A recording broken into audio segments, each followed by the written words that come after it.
Quando você tem alguma coisa que te incomoda, é o seu dever moral e dormir sabendo que daquele dia você fez tudo o que você podia para eliminar aquela situação. Não ficar só reclamando gratuitamente, nem se vitimizar. É se alimentar do desconforto, é todo dia trabalhar para mudar uma situação que te incomoda.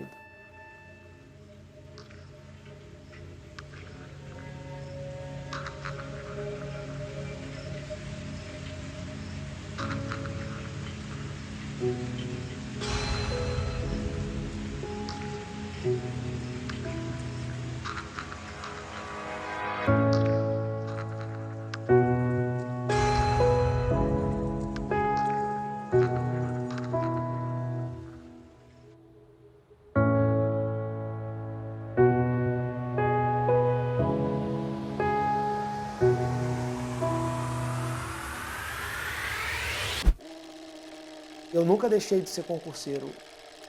Ser concurseiro, embora para muita gente seja apenas uma fase, para mim virou uma ideologia.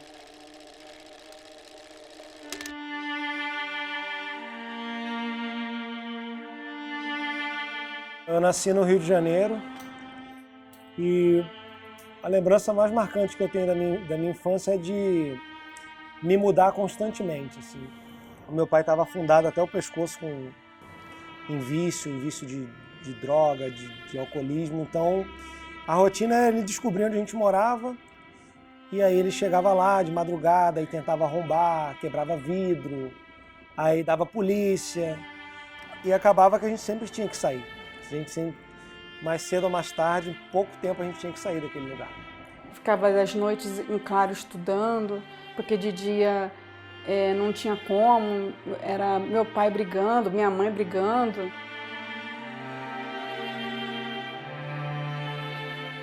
E eu acho que o Felipe foi o que mais sofreu. Era cansativo para ele, nós mudávamos de escola, nós perdíamos as amizades, acabava perdendo contato com pessoas que a gente pegava a afeição, né? Devo ter morado em mais de uma dezena de lugares no Rio, assim. E eu nunca morei no Rio que aparece na novela, assim. Eu morei nos lugares assim mais distantes e carentes assim do Rio. Minha mãe sempre foi enfermeira e técnica em enfermagem, e ela foi sempre plantonista. Ela sempre trabalhava em 2, 3 lugares assim. Então eu lembro de ela ser sempre muito ausente, ficar para lá e para cá, chegando de noite, saindo bem cedo. Minha mãe me criou sozinha. Depois minha irmã ajudou um pouco quando ela ficou mais velha, mas teve muita gente assim nessa criação, né? Muita gente diferente. Lembro de ficar na casa de todo mundo, de almoçar com o filho de todo mundo. E foi levando. Foi assim até minha adolescência.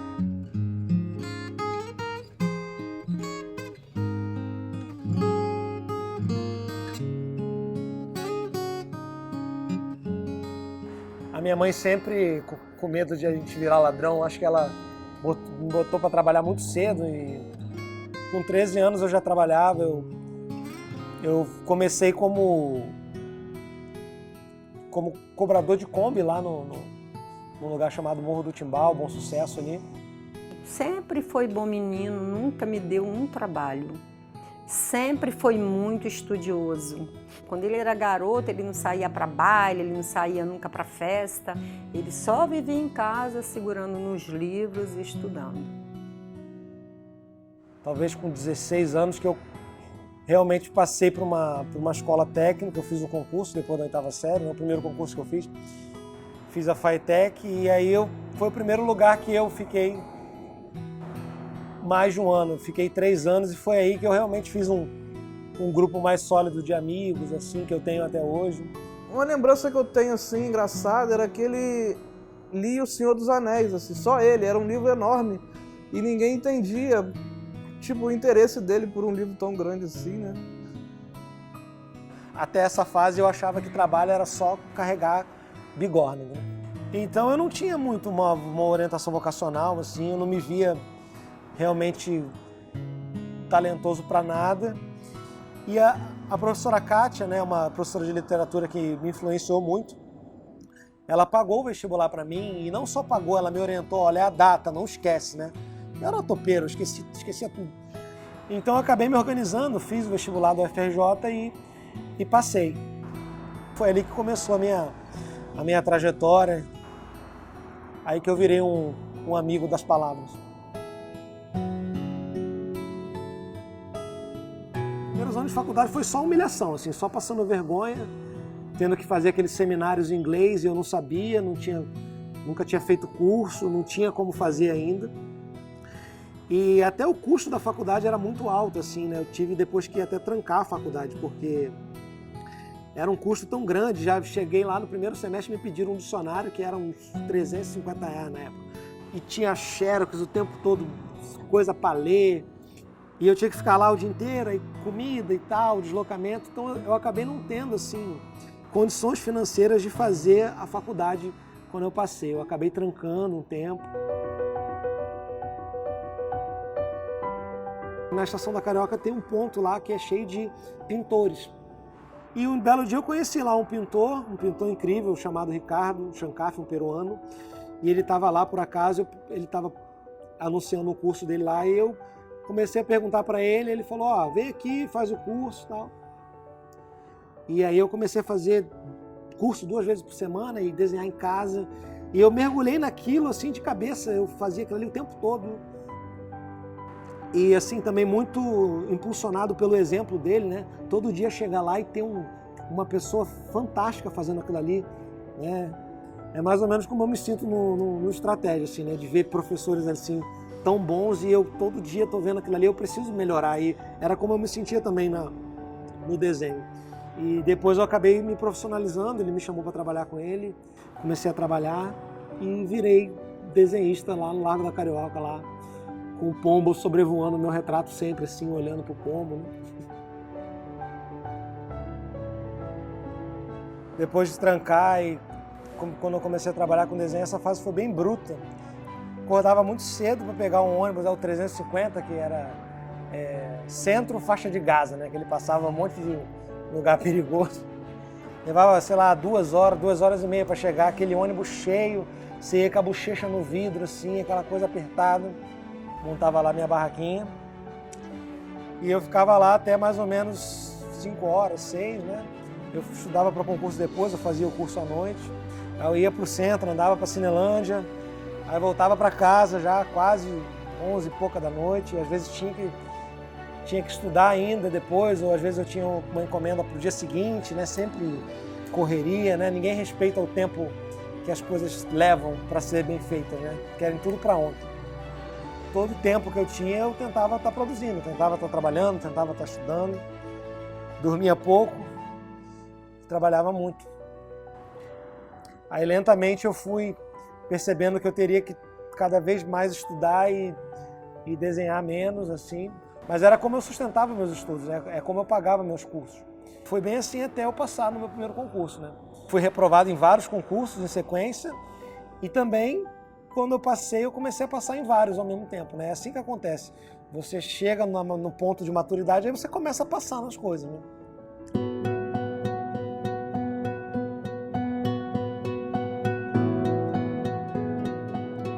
Uma das grandes motivações que eu tinha para estudar para concurso era sair de casa. Eu queria ter um lugar meu. Eu comprei uma casa assim na rua mais perigosa do Rio e na beira do Morro do Juramento. E deu certo, pelo menos eu realizei esse sonho. Eu comprei uma casa onde eu pude ter a minha mesa, o meu quarto de estudo, onde eu pude ter meus animais, as minhas plantas. E eu tive ali pela primeira vez um senso ali de conforto, de privacidade, que foi fundamental para eu conseguir continuar estudando, né? Eu talvez não tivesse conseguido estudar para a Receita, para os concursos de alto nível que eu fiz, naquele ambiente hostil, pequeno, quente, barulhento. O meu primeiro ano como servidor público, embora assim todo mundo pense, nossa, agora você vai ser feliz para sempre, foi um ano muito difícil, porque eu não tinha muita aptidão para fazer o serviço. E eu sei que eu chegava todo dia e já tinha ali uma série de bilhetes na minha mesa, assim, ó, errou isso aqui, faz de novo. cheguei a ter crise ansiosa em trabalhar assim, era uma expectativa de hoje eu vou passar vergonha, vou chegar cansado lá, já vai ter um negócio na minha mesa, vou tomar bronca, vai falar que eu tô errando porque eu não tenho interesse, vai falar que eu não presto atenção, que é sempre o estigma que a pessoa que é distraída sofre, né? Que é preguiça, né? Preguiça, você não está interessado nisso. E eu estava muito interessado em fazer certo, eu daria tudo para não passar por aquela humilhação. E depois eu concluí a faculdade, nos últimos anos eu ainda estava estudando para concurso. Então, o meu primeiro cargo público, embora tenha resolvido muita coisa, não fez da minha vida uma vida fácil, assim. Nossa, todo mundo falava que você é garota ainda, tá ganhando bem lá no TRT, vai curtir sua vida, você já estudou muito. Mas eu falava, não, cara, ainda não é suficiente, eu ainda não moro onde eu quero, eu ainda passo vergonha, não faço um trabalho prazeroso. Aquela constante lembrança de que eu estava fazendo errado, de que eu comecei a alimentar uma autoimagem de que eu não era bom naquilo, que eu era ruim, que eu era incompetente. Eu quis fazer um concurso público assim, com uma receita, um concurso de auditor, para eu talvez me provar que eu não era incapaz, assim, que eu não era burro, que eu não era tão lento, que eu não era incompetente. Eu me alimentei de todos esses desconfortos para conseguir estudar, assim. Eu sonhava o tempo todo, assim, no momento de chegar para mim, ó, tá vendo? Você consegue também. E é a melhor sensação do mundo. A primeira é você perceber que você consegue. E a segunda é você mostrar para os outros que não acreditam em você.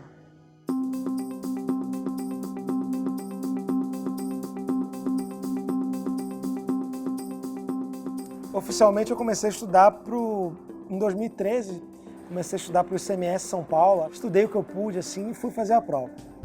E tomei fumo, né? Não estava preparado, tinha muita fraqueza na parte de exatas, assim, eu era muito ruim de não fazia o mínimo e não fazia nem perto do mínimo. Depois eu fiz fiscal do trabalho, que foi o concurso assim para o qual mais me dediquei muito, eu estudei assim, ó, fui ao meu limite, estudei de ficar doente, assim, eu arrisquei tudo, gastei muito dinheiro, gastei todo o tempo que eu tinha e eu não passei nesse concurso. E eu já estava naquela fase assim, né, 1 ano estudando muito. E nesse momento ali de pouquíssima fé e muita humildade, assim, não, vamos voltar do zero, porque não deu certo isso aqui. Estudar desse jeito, intenso, rápido, correndo, não deu certo. Publicaram o edital da Receita. Minha maior meta nesse concurso era fazer o mínimo raciocínio lógico. Tinha sido reprovado múltiplas vezes nessa parte. Falei, não é possível que eu não vou fazer esse mínimo. E assim, eu estudei as outras matérias de forma bem kamikaze, só que raciocínio lógico, a parte de exato, matemática financeira, eu estudei assim, ó, com todo carinho. E aí eu consegui o 22º lugar, a mesma posição que eu teria ficado no concurso que eu fui reprovado de AFT. Eu tinha estudado muito mais e eu achava que eu tinha merecido muito mais passar no anterior. Eu acho que eu passei no concurso certo. Nem antes nem depois, eu passei no momento certo, 1 ano e meio depois de estudando intensamente, gastando muito dinheiro, num isolamento social muito grande. Felipe é um garoto muito ajuizado, muito cheio de qualidades profissionais, muito inteligente, muito esforçado. Eu não estou falando como meu filho, como um ser humano. Um ser humano que serve de exemplo, quisera que todos os jovens fossem como meu filho. Eu ficaria muito feliz.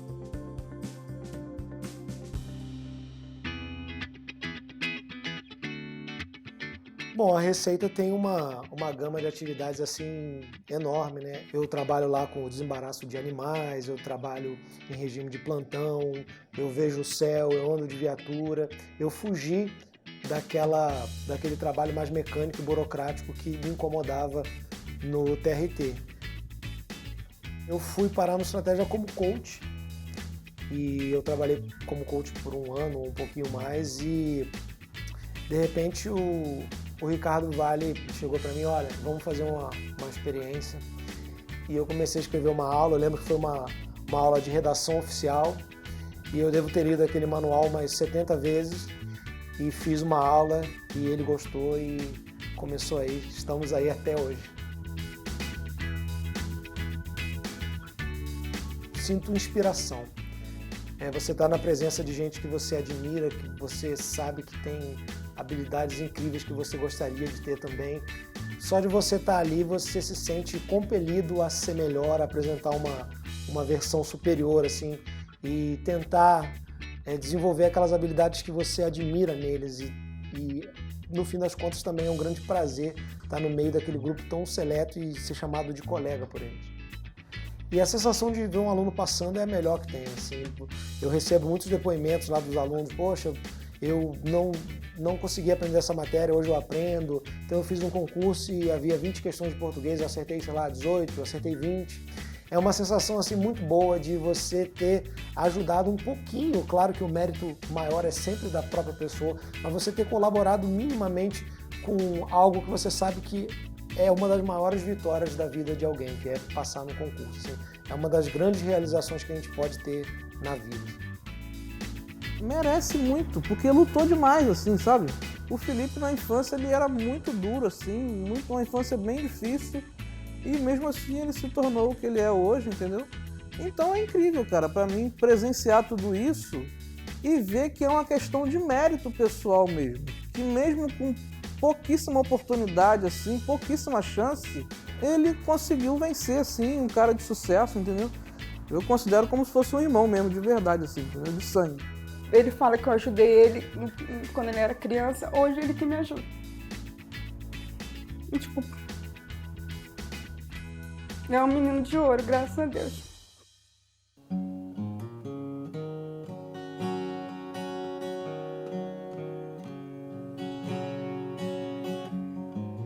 Tocar para mim é uma das poucas coisas que me despluga da realidade, né? Como eu sou muito assim agitado e eu tenho muita demanda, levo a vida muito corrida, muito compromisso, é difícil me desplugar.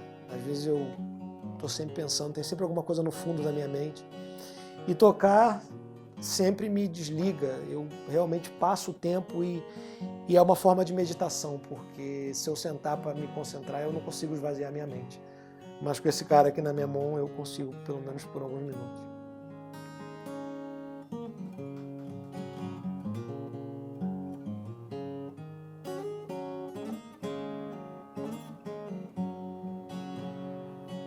Bom, esse apartamento ele representa a coroação, né, de uma longa jornada, né? Hoje eu vou meio que unir tudo nesse imóvel, o sonho de ter um lugar meu com a minha cara, onde eu possa ter meus animais, minhas plantas, meus livros, o meu bem-estar, todos os lugares ruins que eu morei, me mudei dezenas de vezes e isso faz que você quase esqueça a sensação de ter um lar.